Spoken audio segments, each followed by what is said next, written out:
AP cabinet సమావేశం ప్రారంభమైంది. CM Chandrababu అధ్యక్షతన మంత్రివర్గం సమావేశమైంది. అమరావతితో పాటు మొత్తం 21 కీలక అంశాలపై చర్చించనుంది కేబినెట్. 42, 43 సమావేశాల్లో సిఆర్డీఏ తీసుకున్న నిర్ణయాలకు ఆమోదం తెలపనున్నారు. మంగళగిరి ఎయిమ్స్ కు 10 ఎకరాల భూమి కేటాయింపుకు గ్రీన్ సిగ్నల్ ఇవ్వనుంది మంత్రివర్గం. ఇక ఇంటర్ విద్యార్థులకు భోజన పథకం, మున్సిపల్ చట్ట సవరణకు నిర్ణయం కూడా తీసుకోబోతున్నారు. ఇవాళ కేబినెట్ లో మంత్రులకు ర్యాంకింగ్స్ ఇవ్వనున్నారు సీఎం చంద్రబాబు. ఏపీ కేబినెట్ సమావేశం ప్రారంభమైంది. సీఎం చంద్రబాబు అధ్యక్షతన మంత్రివర్గం సమావేశమైంది. పలు కీలక నిర్ణయాలు తీసుకోబోతూ ఉన్నారు ఈ సమావేశంలో. అలాగే మంత్రులకు ర్యాంకింగ్స్ కూడా ఉండబోతూ ఉన్నాయి. వాళ్ళ పనితీరును బట్టి ర్యాంకింగ్స్ ఇవ్వబోతున్నారు. అమరావతితో పాటు మొత్తం 21 కీలక అంశాలపై చర్చించనుంది కేబినెట్.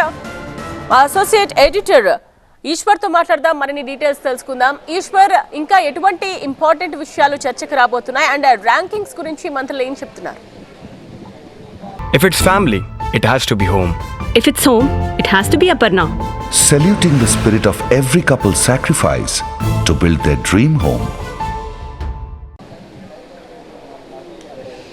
ఆంధ్రప్రదేశ్ ప్రభుత్వం రాష్ట్ర రాజధాని నిర్మాణంతో పాటు పోలవరం లాంటి కీలక ప్రాజెక్టులు కావచ్చు, లేకపోతే రాష్ట్రంలో చాలా కీలకమైన నిర్ణయాలను తీసుకుంటున్న నేపథ్యంలో ప్రతి 15 రోజులకు ఒకసారి ఖచ్చితంగా కేబినెట్ సమావేశం కావాలన్నట్టుగా నిర్ణయించుకుంది. ఆ మేరకి ప్రతి 15 రోజులకి క్రమం తప్పకుండా హాజరవుతున్న పరిస్థితి అయితే కనిపిస్తుంది.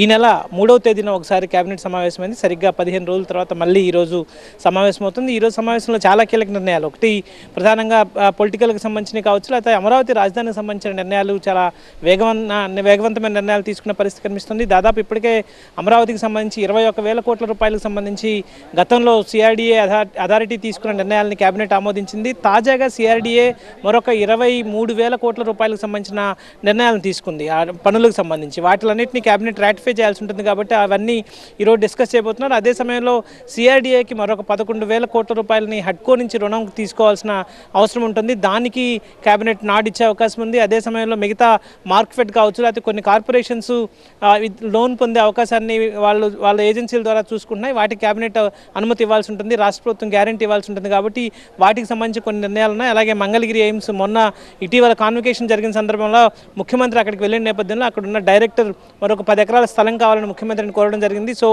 అత్యంత ప్రతిష్టాత్మకమైన ప్రాజెక్టు కాబట్టి దాన్ని వెంటనే కేబినెట్లో తీసుకున్నారు. మరొక కీలకమైన నిర్ణయం ఈరోజు మున్సిపాలిటీలకు సంబంధించి. మున్సిపాలిటీల్లో ఇప్పటి వరకు పదవీకాలం ఉన్న 5 ఏళ్ల పదవీకాలంలో ఒకవేళ అవిశ్వాస తీర్మానాన్ని పెట్టాలంటే 4 ఏళ్లు పూర్తి చేసుకున్న తర్వాతే అవిశ్వాసాన్ని పెట్టాల్సి ఉంటుంది. కానీ ప్రభుత్వం వచ్చిన తర్వాత చాలామంది మున్సిపాలిటీల్లో కార్పొరేటర్లు అందరూ అధికార పార్టీలోకి వస్తున్నారు కాబట్టి దాన్ని ఆ 4 ఏళ్ల పరిమితిని 2.5 సంవత్సరాన్ని కుదిస్తున్నారు. ఇక పైన 2.5 సంవత్సరాల తర్వాత ఎప్పుడైనా అవిశ్వాస తీర్మానాన్ని పెట్టుకోవచ్చు. అట్లాంటి నిర్ణయాన్ని ఈరోజు చట్ట సవరణకు సంబంధించి ఈరోజు కేబినెట్ నిర్ణయం తీసుకోబోతుంది. దాని మీద ఆర్డినెన్స్ ఇస్తారు, ఆ తర్వాత అసెంబ్లీలో బిల్ అవుతుంది. సో దీన్ని బట్టి వీలైనంత వరకు మున్సిపాలిటీని కావచ్చు, మున్సిపల్ కార్పొరేషన్స్ని అధికార పార్టీ కైవసం చేసుకునే అవకాశం త్వరగా కనిపిస్తుంది. ఇట్లాంటి అనేక కీలకమైన నిర్ణయాలు ఈ రోజు కేబినెట్ తీసుకోబోతున్న నేపథ్యం అయితే కనిపిస్తుంది.